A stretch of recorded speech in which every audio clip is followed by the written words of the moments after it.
जो गुरु मिथ्या को मिथ्या नहीं समझते हैं, उनके पास आप क्या ढूंढने जा रहे हैं। हमारे ससुराल में एक किस्सा है कि एक बार ऐसा हुआ कि कोई बाराती आए और बारातियों ने कहा कि हमारे लिए कुछ आप ऐसी व्यवस्था करें कि हम दही बारात खाएं। बारातियों के जरा नखरे होते हैं और जाड़े के दिनों में लोगों ने कहा कि भाई इस वक्त दही बड़ा बनाना बहुत मुश्किल है, क्योंकि जाड़े में दही बड़ा शाम के वक्त बनाया नहीं जाए। कब हम तो दही बड़ा खाएंगे, अब इसी वक्त लाइए आप दही बड़ा। तो एक बाबा जी वहाँ रहते थे, उनका पता चला, उन्होंने बाबा जी बुलाया कि भाई आप किसी तरह से इंतजाम करें। तो कभी मैं मंगा तो दूंगा, लेकिन उसके बाद मैं रहने वाला नहीं।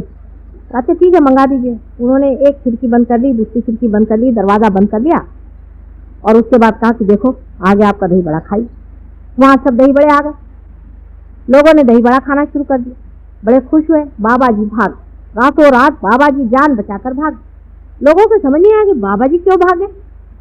दूसरे दिन सवेरे वहाँ मांग लोग होते हैं, एक शूद्र जाति की जो आती है और खाना वाना सब बटोर कर ले जाए। वो आए और उन्होंने देखा बर्तन वगैरह को, कहने अरे हमारे कुल्हड़ कौन उठा के लाया, फिर तो हमारे कुल्हड़ थे, कौन उठा के लाया। वो जो विवाह था संपन्न तो हुआ था, इससे लड़की विदा हो गई, नहीं तो कोई लड़की को भी विदा नहीं गई। वजह ये थी कि सब लोग बहुत नाराज हो गए, कहने लगे कि ये कौन लेकर के आए।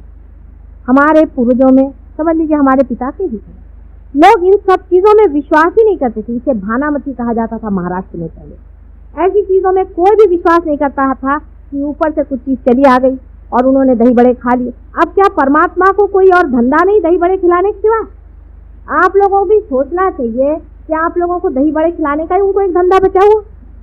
जब आप किसी को इसलिए गुरु बनाते हैं कि वो आपको 200 रुपया पकड़वा देते हैं, मैं कहती हूँ ऐसे ही दाता लोग अगर हैं तो इस देश का इकोनॉमिक प्रॉब्लम ही सॉल्व कर दीजिए, सबको दीजिए। घड़ियाँ मंगाते हैं स्विट्जरलैंड से बनी हुई, एक भगवान से बनी हुई घड़ी मंगा दे तो मान ले बात। इस चीज़ को सोच लेना चाहिए कि हम लोग उसी सुप्रीम को पाना चाहते हैं, उसी परम को पाना चाहते हैं।